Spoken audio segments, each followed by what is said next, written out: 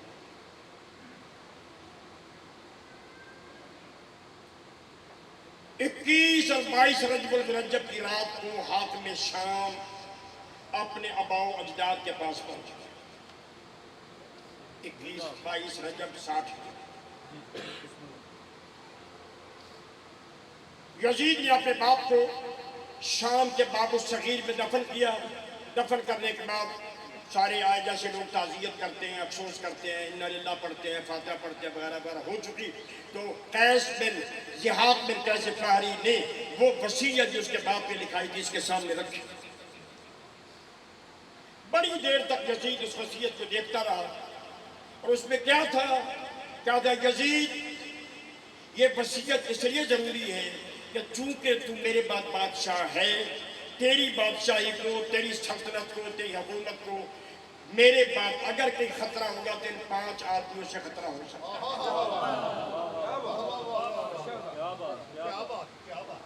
اگر تو میرے کہنے کے مطابق چلتا رہا تو یہ خطرہ بھی ٹل جائے گا. ان 5 کے میں نام بھی لکھواتا ہوں، ان کی طبیعت بھی لکھاتا ہوں، ان کی کمزوری بھی بتاتا ہوں، ان کی طاقت بھی بتاتا ہوں. ان میں سے پہلا عبداللہ ابن عمر، دوسرے بادشاہ کا بیٹا جن کا نام عبداللہ تھا.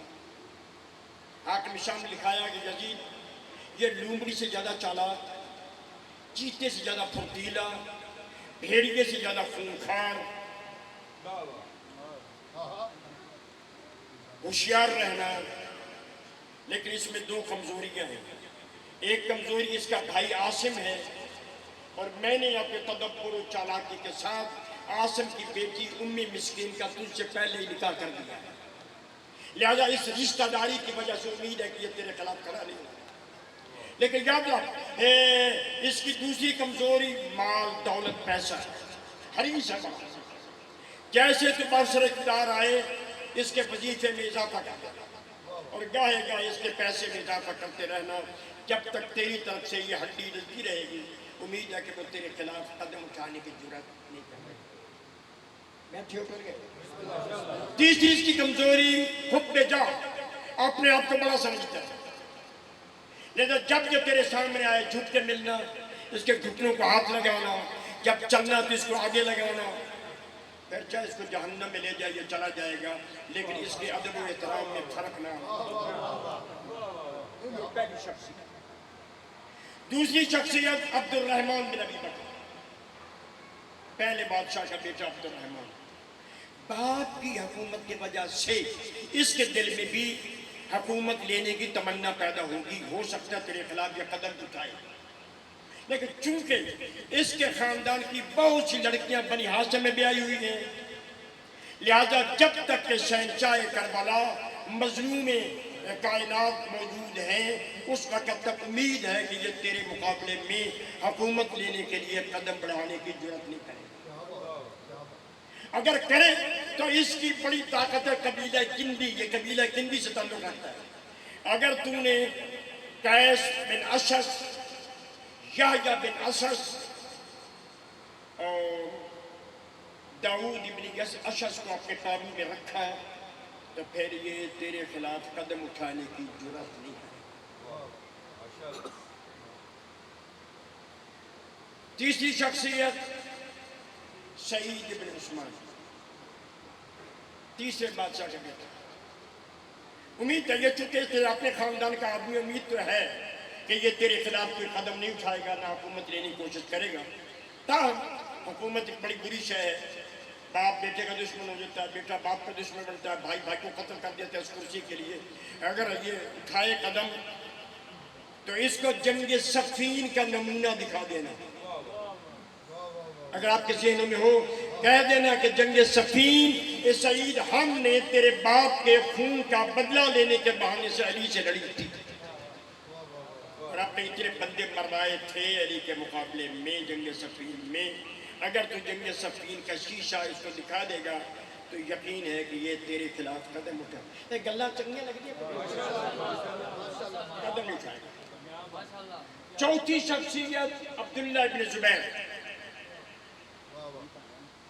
عبداللہ ابن زبیر بھی پہلے عبداللہ کی طرح لومڑی سے چلاک، چیتے سے پھرتیلا، بھیڑیے سے زیادہ خونخوار اور بھڑکتی ہوئی آگ سے زیادہ تقریر کرنے والا۔ یہ تیرے مقابلے میں اگر آئے، یہ اتنا چالاک، اگر شکست ہوگی یہ شکست نہیں مانے گا، دوبارہ بڑی طاقت بن کے تیرے سامنے آئے گا، اور جب تک زندہ رہے گا تجھے جنگوں میں اٹھاتا رہے گا، جنگوں میں مصروف رکھے گا، یہ زندگی بھر کبھی بھی اپنی شکست تسلیم نہیں کرے گا۔ لہٰذا میری وصیت ہے کہ میرے مرنے کے بعد جب موقع ملے پہلا کام تلوار کے ساتھ اس کا سر قلم کر دینا تاکہ تجھے سکون حاصل ہو۔ اور پانچویں شخصیت حسین ابن علی، مل کے سلوات پڑھ لے بلند آواز سے اپنے۔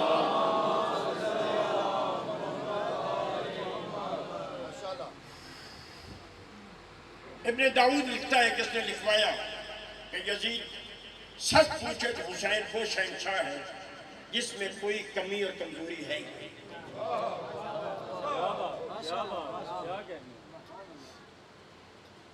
کمال وہی ہے جس کو دشمنی تسلیم کرتا ہے۔ اگر تو اس کو حسین بادشاہ کو تلوار دکھائے گا وہ تیرے سامنے فاتح خیبر احد بن کے آئے گا، اگر مال و دولت کا لالچ دینے کی کوشش کرے گا تو ان کے پیروں میں دنیا کے شاہی تاج ٹھوکریں کھاتے ہیں۔ یاد رکھ یہ خدیجۃ الکبریٰ کا نواسہ ہے جس کی دولت نے اسلام کو پالا، مسلمانوں کو پالا، لہذا مال کے لالچ میں بھی حسین آنے والا نہیں۔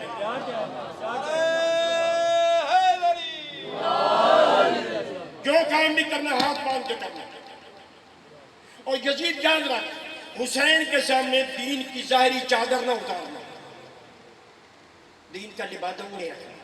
وہ دین کے وارث ہیں، وہ دین کی توہین کبھی برداشت نہیں کریں گے۔ اگر تو ایسی حرکت کرے گا، حسین خود بخود تیرے مقابلے پر آنے کے لیے تیار ہے۔ 3 یہ جملے لکھے ہیں، یزید یاد رکھ، یاد رکھ، یاد رکھ، زہرا کے لال شخص کے ساتھ جنگ نہ کرنا۔ اس لیے کہ میں اپنی سیاسی تدبیر کے نتیجے میں سمجھ سکتا ہوں اور تجھے بتاتا ہوں کہ اگر تجھے شکست ہوئی پھر بھی تیرے مقدر میں لعنت ہوگی، اگر تو کامیاب ہو جائے پھر بھی تیرے مقدر میں لعنت ہوگی، کیونکہ ان سجدوں کے مقابلے میں جو آیا جیتا یا ہارا اس کے مقدر میں لعنت آیا۔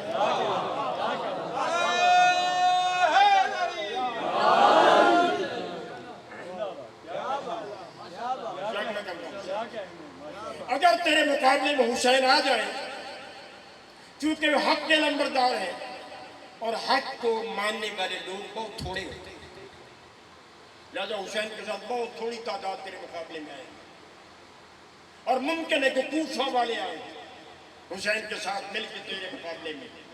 کوفہ والوں کی 2 کمزوریاں، سرداروں کی کمزوری ہے مال دولت لالچ، اور چھوٹے لوگوں کی کمزوری ہے تلوار۔ لہذا بڑے سرداروں کو، کوفی سرداروں کو مال و دولت کے ساتھ خرید لینا، اور جو عام لوگ ہیں، غریب لوگ کہہ لیں، ان کو تلوار کے ساتھ جھکا لینا تیرے لیے خطرہ ٹل جائے گا۔ یہ وصیت لکھوائی باپ نے بیٹے کے ساتھ۔ میں نے عرض کیا 21 اور 22 رجب کی شب کو آنکھوں میں شام اس دنیا سے کود کر گیا۔ جب یہ سارے لوگ فاتحہ پھوتہ پڑھ کے فارغ ہوئے تو جہاد میں کیسے فہری نے آگے بڑھ کے یزید کے سامنے اس کے باپ کا وصیت نامہ رکھا۔ بڑی دیر تک اپنے باپ کے وصیت کو پڑھتا رہا۔ اسے زیاد سے کہا، زیاد اس وقت ہمارے گورنر کون کون ہیں؟ زیاد نے کہا اس وقت